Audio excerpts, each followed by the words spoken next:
Hey tubes, we got a new project. This is a 5 horsepower, 2-stage, self-propelled snowblower. It won't start. Just walk around first. This is a real heavy-duty snowblower. It was made in the day.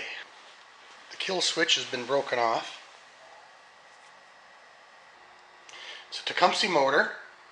It does have a spark, but it doesn't have much compression.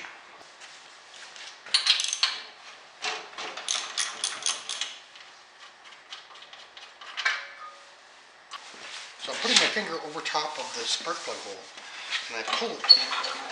There's absolutely no compression. I just feel a tiny puff. So I'm going to take this cover off. One bolt there, and probably one underneath there somewhere. And then we'll get to the rewind cover.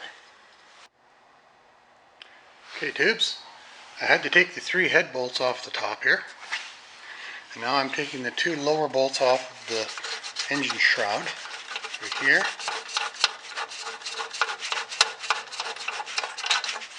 I took that one off that side.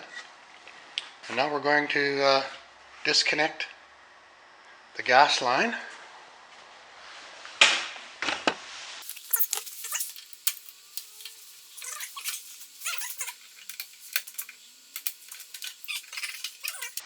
Now this should come off.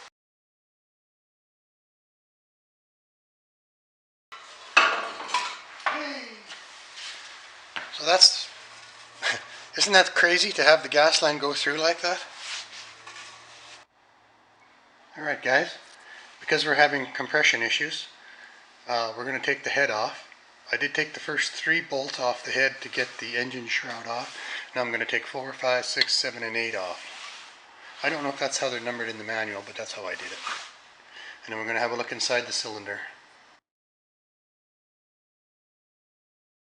I made sure there was nothing in the cylinder. I blew it out with some air, and we're going to bring the piston up and have it stay flush. Right there, top dead center. This is the head gasket, and it was sitting there just fine.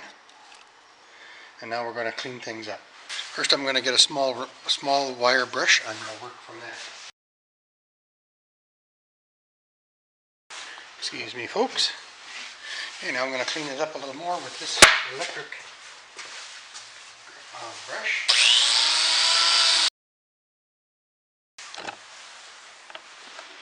So that looks a lot better, but I'm not getting a seal here. See that? So I'm going to take this little door off of here, right there. 1 bolt, 2 bolts, and we'll take the valves out. Okay, I'm going to take this cover off. I got that bolt out and that bolt out.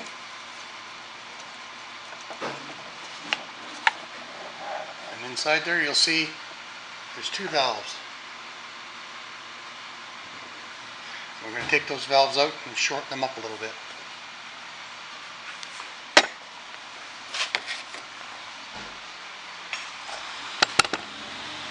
Be back in a bit. Okay tubes, we're just checking the clearance on the valves. The manual says 10 thousandths of an inch. This is the intake valve on this side. This one felt good to me, and we're just going to check the clearance there, and that is exactly a nice firm 10 thousandths of an inch there. Do you see that? But over here I can't get anything in there at all.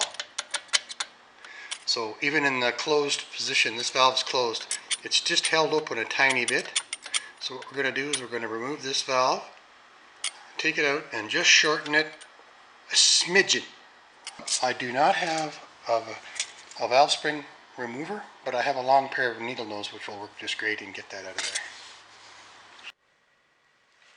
there. Okay tubes, we're going to try and take this exhaust valve out of here.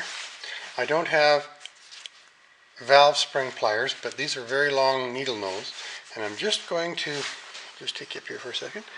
I'm just going to put the needle nose under the valve like that, press up, and then I'll show you the notch in the valve spring retainer when we get it out.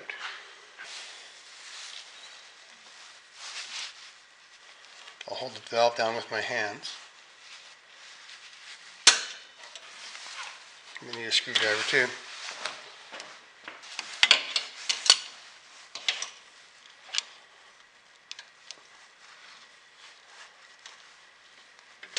There we go.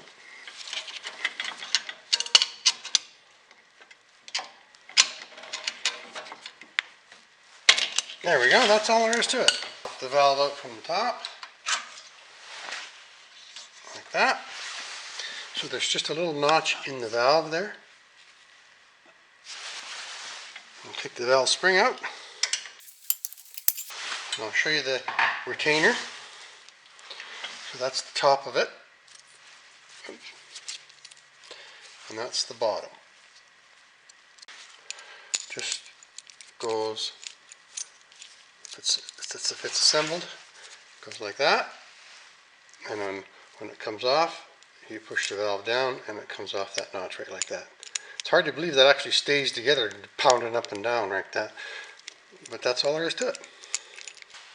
So now we'll shorten that valve and put it back in. Okay guys, here we are. It's just going to give me a rough estimate of what I'm doing. We're at 3.97 there. You see that? So a 1/10 of a thousandth would take it to 3.96.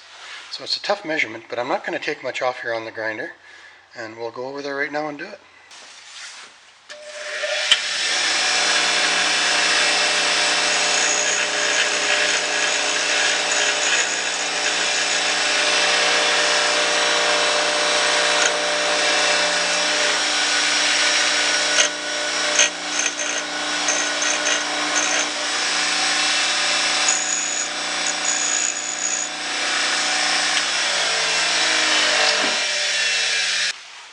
Dark in here today, so apologize for that.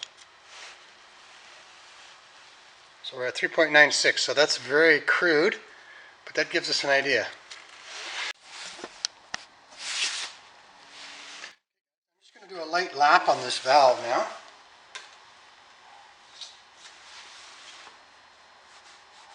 It just kind of scratches away some of the deposits.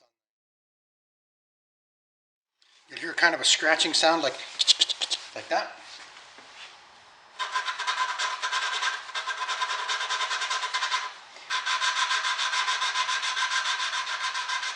You hear that? It changed to a higher pitch.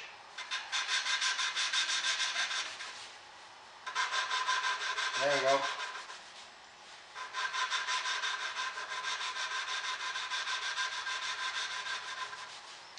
We're going to clean this up really well.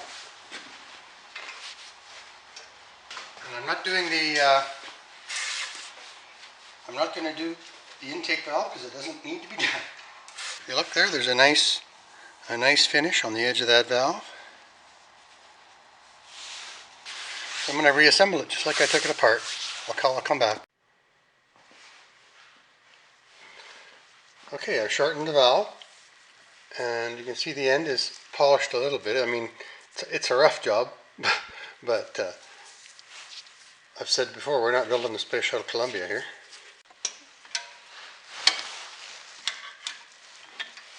That's it. You kind of just see I'm prying up, and then I push the retainer back over and back down again. So I'll just turn the engine over a few times. Exhaust valve, intake valve. Exhaust valve, intake valve. So from the top, okay, piston sucks the gas in, the intake valve opens, the piston comes up,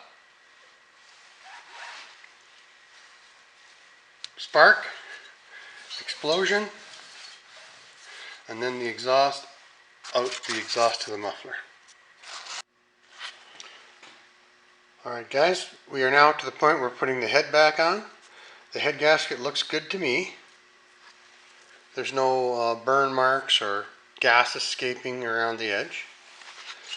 It's clean underneath. I'll clean the carbon out of the head. And now we'll just stick it on there carefully. And now I have gone to the book.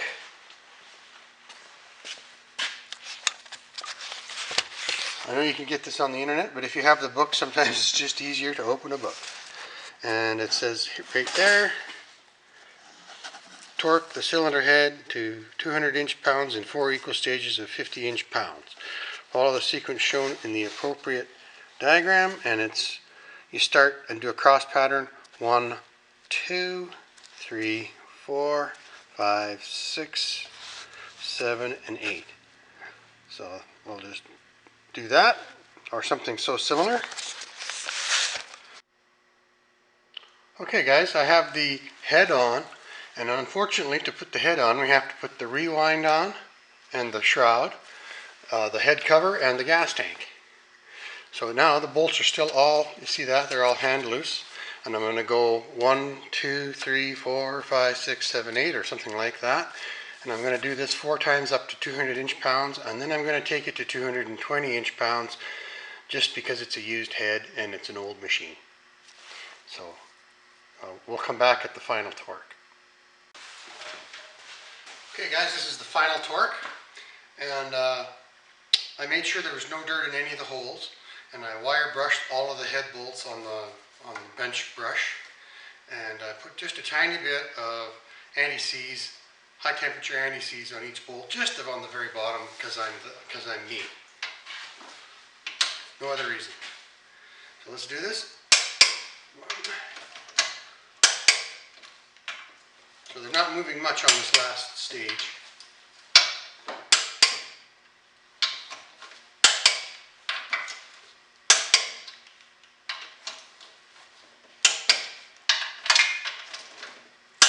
And we'll do it again just for fun.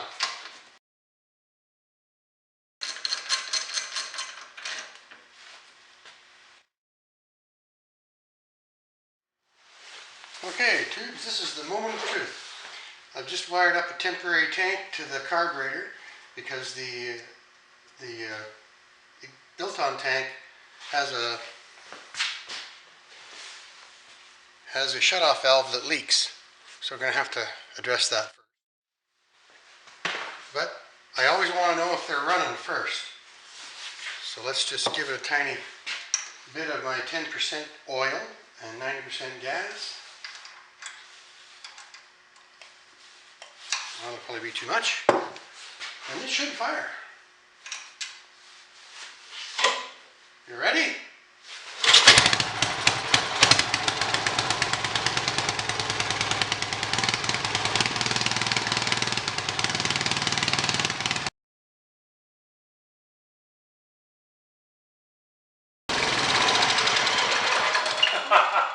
Well, that's a good start. Let's get the doors open.